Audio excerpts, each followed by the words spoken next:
Yeah, typically the way that I try to help people understand it is, what would you hire for? If you're going to create a job, a list of job responsibilities or a job posting and hire for a specific position, that's an agent. You would. GTM AI Podcast with Jonathan and Coach K, where you get the latest with AI and GTM today. Good morning, good evening, good afternoon, everyone. It is I, Jonathan Carfer, aka Coach K, another episode of the GTM AI Podcast. I am actually really excited for this because I usually talk to people who I met once or twice or met over LinkedIn or something. And I get to interview a friend sometimes, but these two I have on with me, John and Dane, are friends of mine from my olden days of enablement, which is not that long ago, but I was privileged to work with them, seeing them in action as salespeople. I onboarded both of them when they came through the training with LiveView Technologies, and nothing but respect for both of you of your work and personalities and just friendship. You guys have been a huge help for me. So first, I just want to say thank you for your friendship and really grateful to have you both here. So how are you both? Doing great, Coach. It's always good to be with you. So we're excited to be here. Thank you for inviting us to be on. And yeah, it's good to get the gang back together. Yeah, man, I love it. And Dane, good to see you. How you doing, bud? Good to see you, Coach K. It's always fun to be with you. I love it. A couple things before we dive in. I always like to get a little more personal before we get into business and stuff. What I'd like to do, we'll start with you, Dane, is to do your quick non-resume, non-LinkedIn version of who are you and how'd you get through this place you are now, and then we'll let John do the same. Oh, man. Yeah, the non-resume version is interesting. I had a very interesting career and all over the place and met a lot of different people. And I think that kind of guided me. So I got here by getting into product, developing cool products back in the day, leading product teams and stuff, and meeting some cool friends, and then getting to know them, letting my family get to know them, traveling with some family, and then letting that influence me. So we've been able to, John and I have known each other for quite a while. We've known each other for, I don't even know, over a decade, close to 15 years. Traveled the world. I thought you met at LiveView. I didn't know you knew each other. That's cool. No, John and I have known each other for quite a while. In fact, one thing we like to tell each other or tell others about us is I've actually traveled with John more than any person in this world, more than my wife, more than my parents, more than my kids, anybody, which is interesting. We tried to add it up one day, and I think we got over 100 different trips that we've been on together. Wow. Both business. You have a routine then between these two, like how you sleep and snore and all that stuff? Yeah, we definitely know enough about each other. Fortunately, we don't have to share hotel rooms. Yeah. We don't have to hear Dane at night. Over the last 15 years of doing that together, some of it was for business and some of it was for pleasure. Our families have gotten to know each other. We've gotten to know each other on a very personal level. We've been able to just discuss cool ideas. Hey, what if this? What if that? And we've done that ever since we met each other. And so for the last couple of years, our what ifs kind of turned into reality. And that's really how we got into this thing together, is saying that's actually a cool, what if we actually went down that path for a little ways and explored it and kept building. And that's where we got, is the last couple of years, we've been building some cool stuff, and we're excited to be able to do it together. Yeah. And it's Thynk, so Thynk.AI. Thynk.AI, right? Thynk.AI. Yeah, that's awesome. Yeah. Okay, so before you move forward to John, why you call it Thynk? I got to hear the story behind the name. What is that? Yeah, so we went through a lot of different names, as everybody does when they're coming up with a company. Yeah. We really liked the name Thynk, and we actually liked that it's spelled with a Y. AI focus makes all of us. It wouldn't be tech if it wasn't spelled wrong. That's number one, right? Like you have to do something a little bit unique, either add a letter or change a letter. No, this is the reality. You go and you try and find a domain. Yeah, that's and true. once you find something that you could potentially use, then you start making plans. So anyway, carry on, Dane. Keep going. The reason why we loved Thynk, though, spelled with a Y, is as AI makes you think about the world differently. It really does. So spelling Thynk a little bit differently helps us understand that we need to be constantly thinking about new technology, constantly thinking about ways that we can differentiate ourselves, constantly thinking about ways that we can improve. And so Thynk.AI really is focused on helping people think a little bit differently about the technology that's out there and utilizing AI to help them in their business. That's awesome. Good for you. Well, okay, John, same thing for you, obviously the non-resume version. Then once you dive into what Thynk is, we'll give you the other angle of this. Yeah, so non-resume version. So first and foremost, married for 21, almost 22 years with 4 kids. My oldest is currently 19 years old, serving a mission for our church in Tacoma, Washington. So for those of you that are in Tacoma, Washington, Be nice. take care of my son.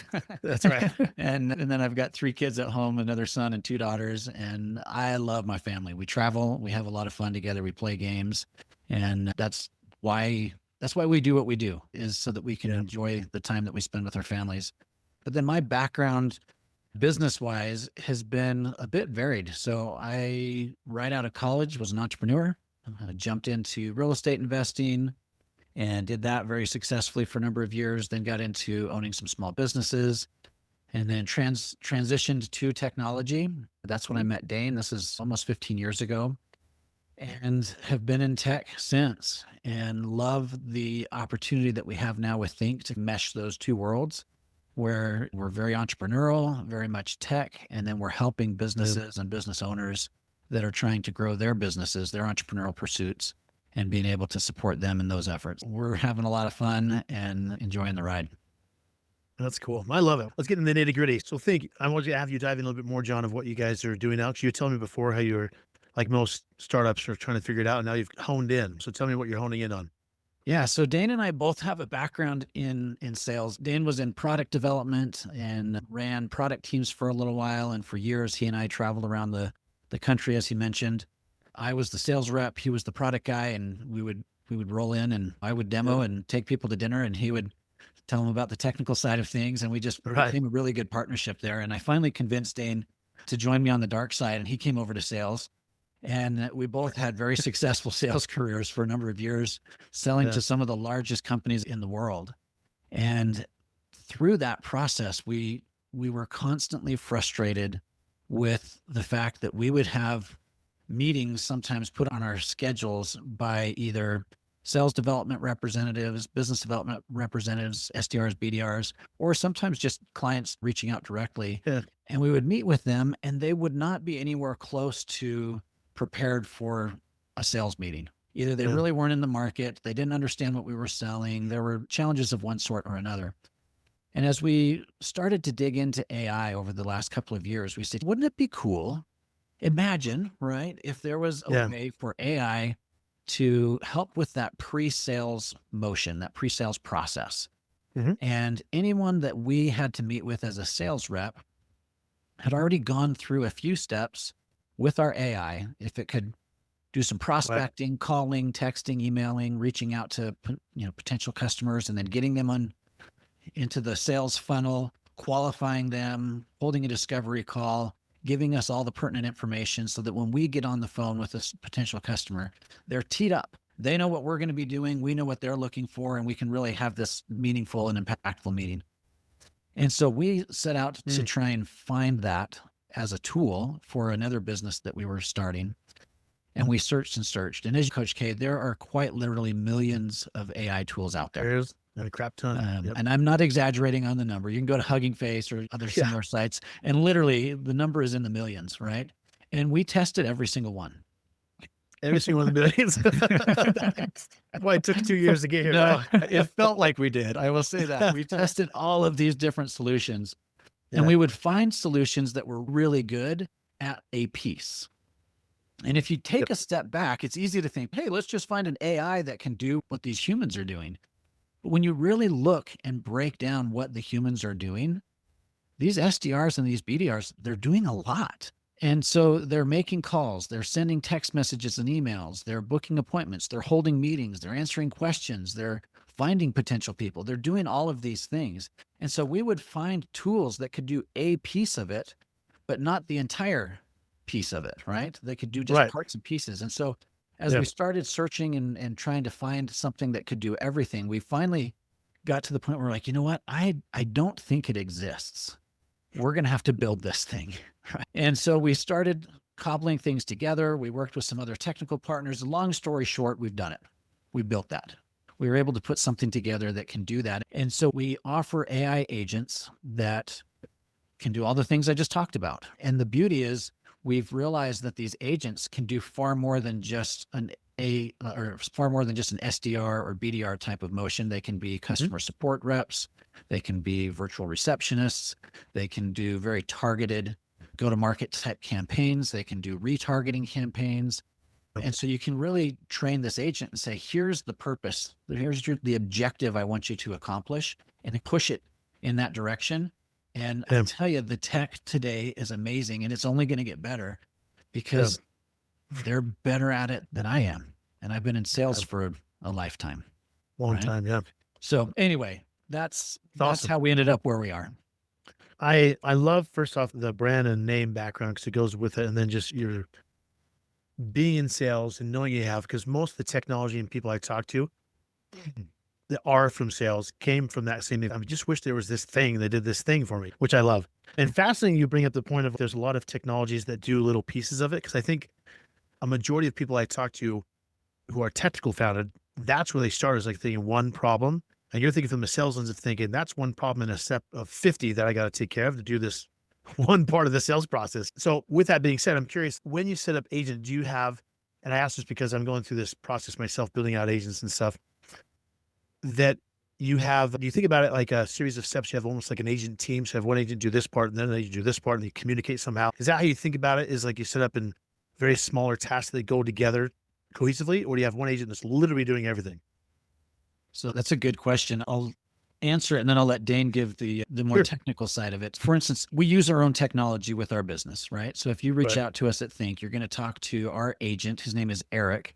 Now, the reality is behind the scenes, there are multiple objectives, multiple agents. They're all called Eric. And so this is guy, he's like a one-man band, but there's about 4 or 5 of them back there doing different tasks, but it's all cohesive, right? It's all connected on the back end. So if you interact with Eric here and then later have an interaction with Eric here, Eric 1 and Eric 2 know about that interaction and they can act responsibly in that way. And yes, you do have to segment the agents. It's not like there's one agent that can do everything.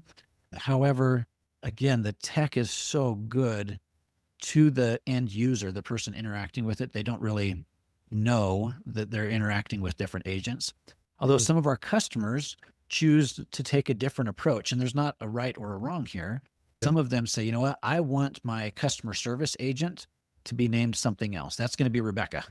Whatever. Right? And I want my front end sales agent to be Eric or whatever. So you can segment it if you want. And sometimes for different roles, that makes sense. But we definitely have multiple agents working in the back end. So Dane, anything else to add on that?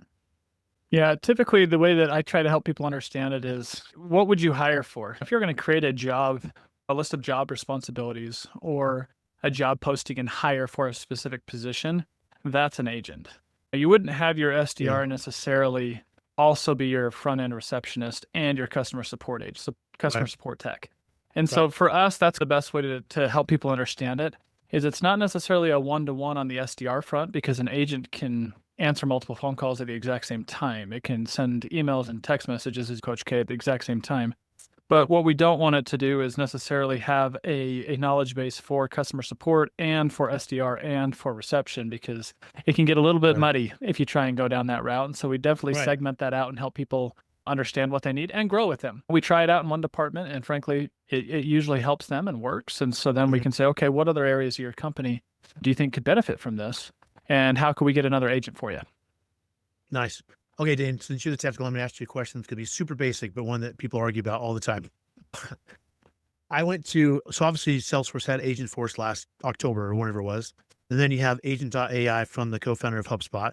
I went to a Grammarly event where they talked about a spectrum of agents that they said, again, I think there's 2 versions of agents. There's the AI engineer purist version of agent, which is agency.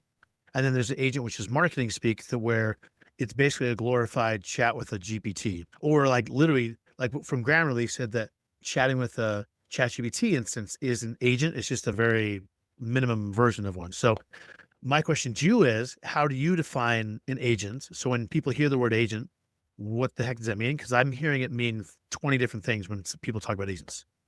Yeah, I hear that too. And you probably hear this too. It's interchanged with assistant. A lot of people are calling them either assistants or agents. And so for me, I see those as 2 different things, actually. An assistant to me is more something that you're interacting with and you're guiding, more like the ChatGPTs and the other tools that most people are used to, where you're giving it input, it's giving you output, you're reacting to it, but there has to be some type of, back and forth.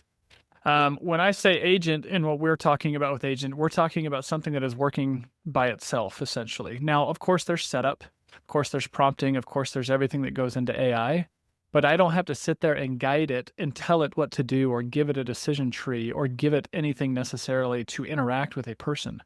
So an agent can work on its own. An agent can go out there and it can be that employee that I just hired, that I'm training. This is what I want you to do. When a customer calls in, act like this, do this. Right. And your objective is to eventually schedule a meeting with the account executive, or is to answer this question, or to move them into whatever objective we would like them to.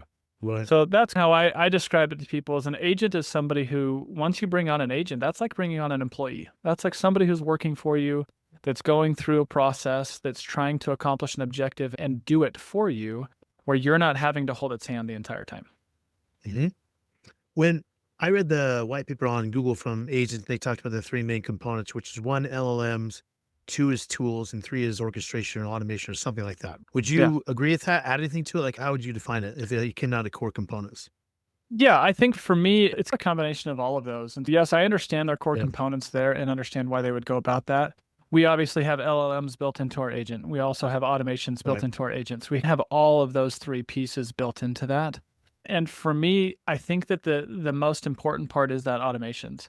You look at ChatGPT, that's probably the most common one out there, and seeing what they're doing with their operator model right now, where people are actually able to go. And that to me is getting more into the agent side, where you're able to get in there and give it tasks and have it do the tasks for you. And so I think that automation piece and having it do work for you when you're sleeping, when you're in another meeting, when you are on a podcast with Coach K, that's really where that agent piece flips the switch for me and says, okay, this is a true agent. This is really what I'm looking for.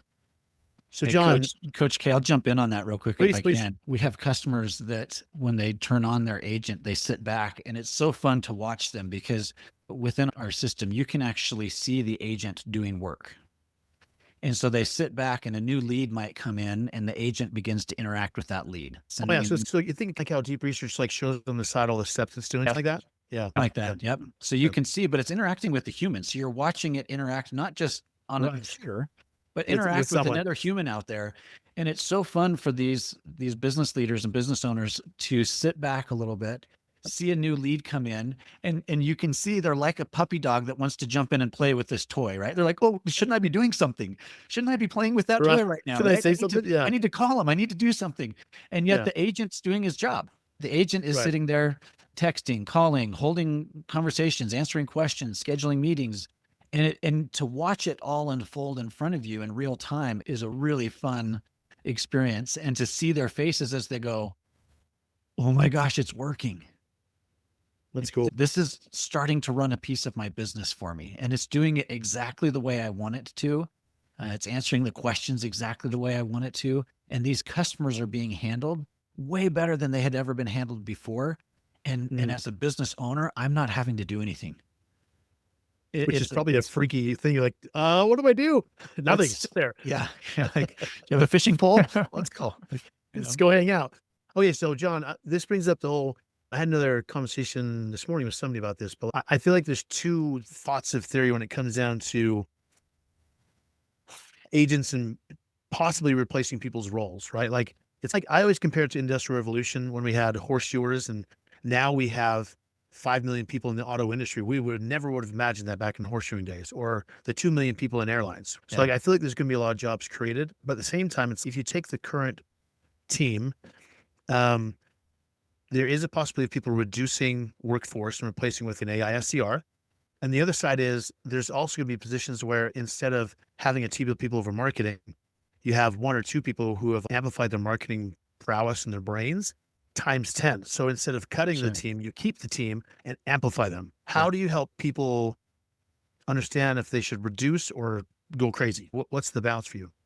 Yeah. So a few thoughts on that, Coach K, and it's a great question, and it's one that should be addressed. So I'm glad that you brought it up. It is a sobering reality to recognize that we are in the middle of a new tech revolution. And anytime there has been a technology revolution, whether it has been moving from horses to buggies and cars, or moving from plowing the field with horses to tractors, there's always been a shift of some sort in the workforce, right? Yes. Which means that some jobs will be reduced or even eliminated. And that is happening. And while I know that for those that are affected by that, it's extremely difficult, it is the reality of the world that we are in today. Yeah. Now, as a business leader, as a business owner, you've got some responsibilities towards your people, right? And that responsibility actually goes two ways, right? One is, do I keep people on and continue to pay them, but maybe repurpose them, bring AI in, Right. elevate them to a more important, maybe a more responsible type position because they know things about your business, right? Or do I choose not to implement AI just to keep my people here? But the flip side of that coin is, are you now going to be able to compete in a world where others that you're competing against are using Right. AI, and are you putting your Right. entire business at risk in that regard? There's some interesting nuances to that thought process of saving a few at the risk of everyone. That's a bit of a challenge, right? The Yeah. other thing that's interesting, just a couple weeks ago, the World Economic Forum released a report.